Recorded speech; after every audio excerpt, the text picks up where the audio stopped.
Hey everyone, finish watching the next VR Troopers episode, The Couch Potato Kid. Guess what has nothing to do with most of the episode? A Couch Potato Kid. Don't really know why he's the focus. Whatever, anyway, said Couch Potato Kid is Ricky, Master Tao's nephew. He's coming to visit for a while, and Tao thinks that Ricky spends way too much time watching TV and playing video games. So the troopers are like, hey, we have an obstacle course we're working on. We can take him outside, take him out there. He'll get fresh air and exercise. So then Grimlord sends out a new robot, Combax, to kidnap Ryan. At the newspaper, Woody wants Percy to participate in the obstacle course. And then Percy trips, falls on a chair, the chair rolls, crashes into a desk. Percy gets a garbage can stuck on his head. Not the best use for Percy this time, but, unfortunately it's not the worst that they've used him. The troopers are with Ricky at the obstacle course, and they encourage him to help him come up with some ideas for the obstacle course, and he gets really enthusiastic about it. He's taking part with them building the obstacle course, and he doesn't seem to have a problem with, like, TV and video games at all. Like, all you need to do is just put him outside, tell him what to do, and yeah, he puts his Game Boy down and he's fine. This'll get really weird later on. So Combax is spying on them and he sees Ricky. He tells Grimlord that if they kidnap Ricky, Ryan will surely follow them. So a Scug in disguise lures Ricky into a trap. Combax snatches Ricky while the troopers are distracted by the Scugs. The troopers use their communicators to inform Professor Hart of what's happened. Then they use the sky base to find Ricky. They track him to this cave that Combax brought him to. Ryan goes down to rescue him. Grimlord's monsters are breaking into fights in their own obstacle course, which I guess they just, like, I don't know. The monsters heard about the troopers' obstacle course and they were like, hey, that sounds like fun, let's do our own. And this is probably the most entertaining part of the episode. All the monsters go on their own little obstacle course, and it's pretty funny. They get into fights, they fight and kick each other. There's a part where they're supposed to climb over a wall, and they just blast a hole through the middle, and the one's like, yeah, I won't break a sweat, even if I did sweat. And Combax leads Ryan right into a big group of the monsters. The monsters all stop fighting each other to focus on Ryan. Ryan manages to get Ricky away from Combax and runs away. Combax catches up with them, and uses booby traps against Ryan. Ryan beats the traps and defeats Combax. The others join down with Ryan, and then they all get together and tell Ricky that there's more to life than TV and video games, and he should go outside, and he should also read more. Where did any of that come from? I don't know what any of that had anything to do with anything. Ricky didn't have a lesson to learn. Like, he already learned his lesson, if there was even a lesson to learn. I don't know if what Tao was saying is true. All I know is that Ricky came to the dojo and he asked Tao where the TV was. That's, like, all we have to go on. Then when they take him outside, he has a Game Boy. Like, he's a little kid. Yeah, he likes technology. He likes watching cartoons or whatever. He wants to play a Game Boy. But then when the troopers are like, hey, play on the obstacle course and help us build it, he's like, okay, cool, sure. And then all of a sudden now they toss in this PSA message. And I'm wondering, was this a PSA message that they just liked and they decided to stick it in the episode? Because there were VR Trooper PSAs. Okay, back to the thing. Percy gets to the obstacle course, he trips and stumbles through it, while Jeb watches, and then Ricky shows Tao how fast he can go through the course, and he gets all the way through it, and then he's like, oh hey, where'd Percy go? Then they look up, and Percy's stuck in a zip line. The end. This episode is meh. It's a basic episode, but it's an okay episode.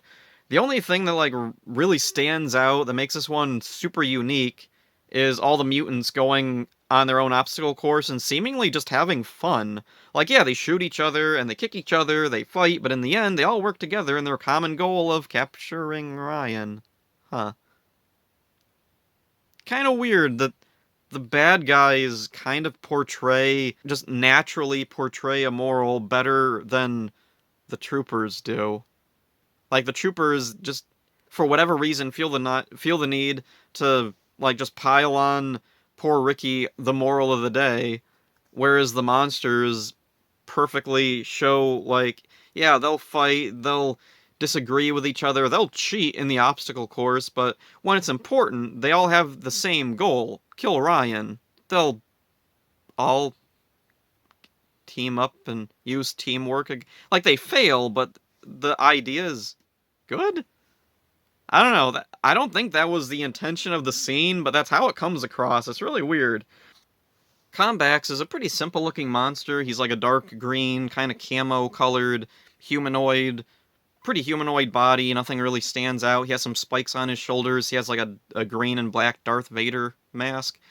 Oh, and also, I want to talk about Ricky. Ricky is dressed the way he is so that he can double for the kid in the Japanese footage, and it works really well. He's dressed pretty much exactly like that kid.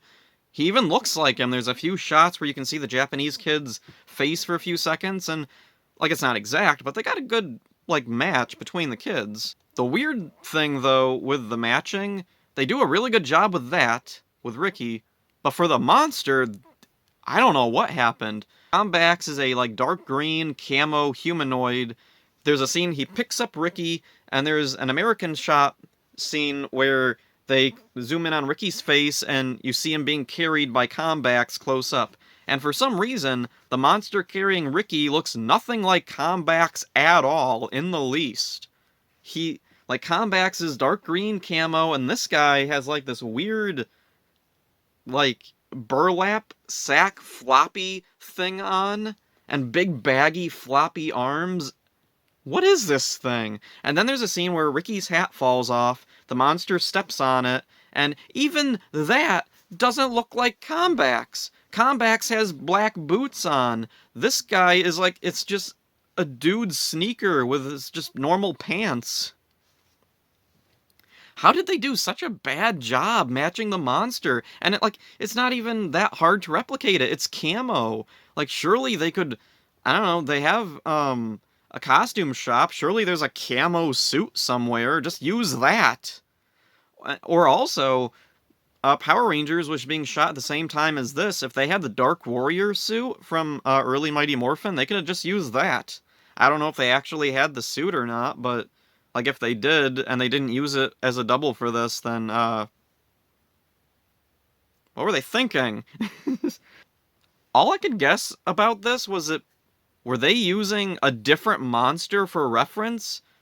Or these scenes where the monster is carrying Ricky, steps on the hat, were these scenes that somebody shot as, like, test footage? When we get the actual monster double suit, this is what the shots should look like. Was that the idea? And then they just never reshot it? I don't know. Very Saban of them, too.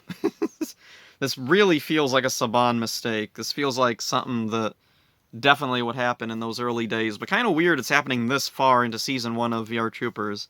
So anyway, Percy's back. Not really for the best. His antics are predictable, acceptable, not super funny or clever, it's just basically, guy fall down. Funny.